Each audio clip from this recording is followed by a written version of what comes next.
Comment avoir plus de vues et plus d'abonnés sur YouTube? Vous allez voir, c'est pas très compliqué et souvent ça tient à très peu de choses. On va regarder ça ensemble tout de suite. De plus en plus de chaînes voient le jour sur YouTube et il devient extrêmement difficile de réussir. Je partage avec vous toutes mes astuces et mes meilleures techniques pour gagner des vues, des abonnés et enfin réussir sur YouTube. Inscrivez-vous à ma chaîne et activez la cloche pour ne manquer aucune publication. Si vous voulez aller plus loin pour réussir sur YouTube, cliquez sur le lien pour rejoindre la communauté. Question du jour, quelles sont vos bonnes pratiques pour réussir sur YouTube, pour gagner des vues et les convertir en abonnés? Mettez-moi tout en commentaire, je suis curieux de voir ce que vous mettez en place et quelles actions vous menez pour gagner des vues et des abonnés sur YouTube. YouTube est de plus en plus concurrentiel, certains créneaux comme le gaming, comme la beauté, comme le sport sont de plus en plus concurrentiels et il est très difficile de faire son trou. Rassurez-vous, il existe des techniques qui vous permettront de gagner des vues, des abonnés et enfin de réussir sur YouTube. Et ça repose en quelques secrets, quelques points essentiels. Le tout premier, c'est la régularité. YouTube a besoin d'être nourri. Il faut nourrir la machine d'un contenu pertinent et d'un contenu régulier. Publiez au moins 2 à 3 fois par semaine si vous voulez voir votre chaîne croître. Publiez régulièrement, mais pas publier n'importe comment. Il faut vous publier dans votre niche. Il faut absolument définir une thématique sur votre chaîne, une voire 2 thématiques, mais il faut vraiment qu'elles soient imbriquées pour que vous puissiez progresser. C'est primordial. D'ailleurs, à ce sujet, regardez les vidéos de vos concurrents. Il y a forcément des chaînes qui vous plaisent et qui vous ont inspiré pour partir dans cette thématique. Regardez ce qu'ils font, regardez quelles sont les vidéos les plus populaires sur leur chaîne. Regardez les mots-clés sur lesquels ils se positionnent et tout de suite tout va s'éclairer. Vous allez comprendre quels mots-clés utiliser pour réussir à vous positionner. Alors attention, surtout pas faire de plagiat, ne faites pas la même chose qu'eux. Inspirez-vous-en, regardez les thèmes qui marchent, les mots-clés qui marchent et faites-le à votre sauce en apportant votre originalité. Dites-vous bien qu'un abonné va arriver et va s'abonner uniquement parce que vous apportez quelque chose de neuf et parce que vous avez votre propre façon de faire. Avoir des vues c'est bien, mais si derrière personne ne s'abonne, ça n'a globalement pas d'intérêt. Par exemple, ma chaîne parle de stratégie YouTube, mais aussi de high-tech. Les deux sujets s'imbriquent parce qu'on parle d'influence et de produits d'influence. Il y a quelques mois, j'ai posté une vidéo pour parler un petit peu des rumeurs autour de l'iPhone 8. C'est aujourd'hui ma vidéo qui a le plus marché avec plus de 300 000 vues. Et comment est-ce que j'ai fait pour me référencer? Tout simplement parce que j'ai utilisé les mots-clés qui marchent, qui se sont référencés et qui m'ont permis d'être découverts. On sait très bien que de toute façon tout ce qui est lié à la high-tech, à Apple en particulier, alors les iPhones n'en parlons pas, c'est une thématique qui est très porteuse et qui marche très bien.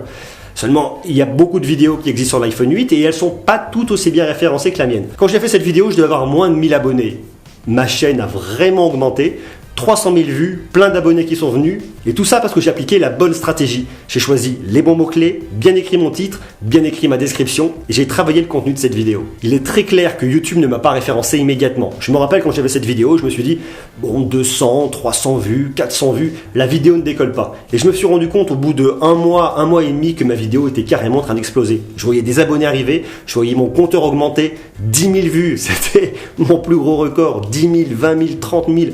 Quand j'ai passé les 100 000, c'était dingue. 150 000, 200 000, 250 000. Aujourd'hui, 300 000 et j'ignore encore dans quelques temps combien elle sera. Parce que ma vidéo se référence première sur plein de termes recherchés. Il faut que vous appliquiez cette méthode à vous. Trouvez les thématiques qui marchent, trouvez les sujets recherchés. Soyez patient. Lorsque vous publiez une vidéo, dites-vous bien qu'il faut 3 à 4 mois pour que vous ayez des résultats concrets. Un peu de patience et vous allez voir, ça va payer. Avoir une niche, une thématique, avoir de bonnes vidéos, c'est bien, mais ça ne suffit pas. Il est très important d'avoir une marque, un décor, quelque chose qui vous permette d'être reconnaissable parmi tous les autres. Ça va être votre identité sur votre bannière, ça va être vos vignettes. Elles ne doivent pas être toutes les mêmes, pas forcément toutes la même couleur, mais elles doivent avoir une vraie cohérence autour de votre marque. Dès qu'on voit votre miniature, on va tout de suite se dire, ça y est, cette chaîne, ce youtubeur, cette youtubeuse a posté enfin une nouvelle vidéo, je vais tout de suite la voir. Pas besoin de lire votre titre, pas besoin de lire votre nom, votre vignette doit parler d'elle-même. Il faut vraiment penser contenu de marque, c'est très important.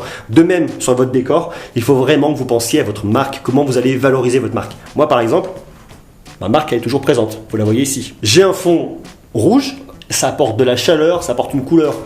Il faut vraiment avoir quelque chose qui va être reconnaissable. Alors ça, c'est pas mal, mais on peut faire beaucoup mieux. D'ailleurs, si vous avez des idées, je suis preneur, mettez-les-moi en commentaire. Il est extrêmement important que vous soyez reconnaissable parmi 1000. Pensez-y et réfléchissez à votre marque. Autre point qui peut être vraiment très intéressant, c'est de publier à la bonne heure. Pour ça, il y a des outils qui sont très intéressants, comme TubeBuddy. D'ailleurs, je vous mets le lien dans la description. Allez voir cet outil qui est vraiment très pratique. Il y a une version gratuite et une version payante qui coûte globalement pas très cher et qui par contre va vous apporter vraiment des outils extraordinaires. Il vous dira notamment à quelle heure publier quand votre audience est là. Ça vous permettra vraiment d'optimiser plein de petits points qui vous feront progresser. Avec cet outil, vous allez aussi pouvoir trouver les bons mots-clés, analyser la concurrence, voir s'il y a un volume de recherche, regarder un peu ce que font les autres, vous proposer d'autres mots-clés et vous permettre enfin de réussir. Très sympa TubeBuddy, je le recommande, moi j'utilise et ça m'a vraiment aidé à progresser. Regroupez vos vidéos dans la même thématique sur une playlist. C'est très intéressant, ça permet d'autant plus pour les personnes qui viennent visiter votre chaîne de comprendre réellement comment est structurée votre chaîne et qu'est-ce que vous proposez. Vous les structurez, vous les mettez sur votre page d'accueil, comme ça il y a une navigation, les gens vont les voir, c'est vraiment top. D'ailleurs YouTube a rajouté une fonctionnalité il y a quelques temps qui vous permet de rendre une playlist officielle. Vous cliquez dessus, vous mettez que cette playlist est officielle et elles se référenceront mieux que les autres playlists. Une erreur que font beaucoup de jeunes youtubeurs, c'est de faire des vidéos parce qu'ils ont une idée qui leur plaît, qui leur passe par la tête et qu'ils trouvent super, ils font leur vidéo et après ils regardent comment la référencer. C'est la plus mauvaise façon pour faire ces vidéos.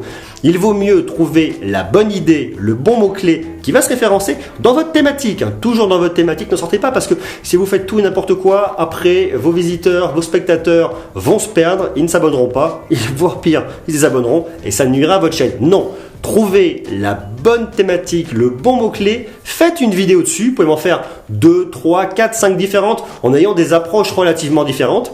Et une fois que vous êtes sûr que vous avez la thématique qui va se référencer avec un volume de recherche, vous pouvez bosser dessus. Ne faites pas de vidéo s'il n'y a pas de volume de recherche. Si ce n'est vous faire plaisir, mais vous allez passer beaucoup de temps dessus et vous allez être déçu parce que votre vidéo ne va pas ranker. D'ailleurs, je vous invite à découvrir comment trouver les bons mots-clés en regardant cette vidéo. Une autre astuce qui est très intéressante, écrivez le mot-clé exact qui correspond à votre recherche. Si par exemple votre niche est dans la perte de poids, comment perdre du poids rapidement? Comment perdre du poids rapidement? Vous mettez ça dans votre titre et vous ne mettez que ça. C'est de la recherche par pertinence. C'est ce que fait YouTube.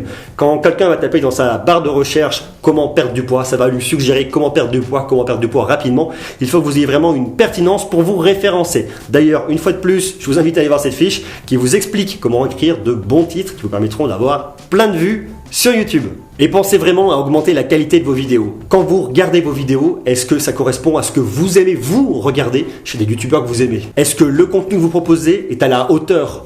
Quelles sont les erreurs? Quels sont les points améliorés? Un fond, une lumière, un son, une qualité d'image, un rythme. C'est extrêmement important d'avoir un rythme. On vous pardonnera plus facilement d'avoir un micro qui est assez moyen, voire une image qui n'est pas totalement optimisée, mais on ne vous pardonnera pas d'avoir un montage chiant. Excusez-moi. S'il n'y a pas vraiment cette dynamique, les gens ne vont pas regarder, vont partir, vous ne cumulerez pas de temps de vue. Ce qui aujourd'hui est le plus important sur YouTube, c'est de cumuler du temps de vue pour être référencé. Pensez vraiment à rajouter du rythme, à dire des choses intéressantes, à expliquer ce qu'il y aura peut-être dans votre vidéo pour que les gens continuent à regarder. Tout ça pour gagner du temps de vue et puis surtout pour que les personnes qui regardent vos vidéos prennent du plaisir. Une fois que vos vidéos sont en ligne, allez faire un tour de côté des analytics.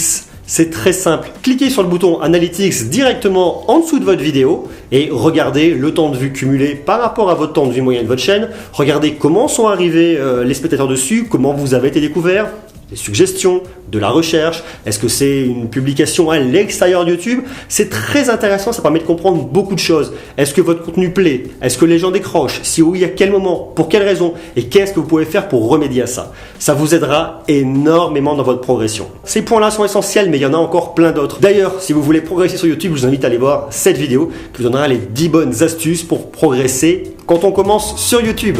Merci d'avoir regardé cette vidéo. N'hésitez pas à vous abonner si ce contenu vous plaît. Il y aura encore plus de contenu pour vous aider dans votre progression sur YouTube. Je vous invite à laisser des jolis pouces bleus si le contenu vous a aidé par rapport à votre problématique YouTube. Quant à moi, je vous remercie et je vous dis à très bientôt. Salut!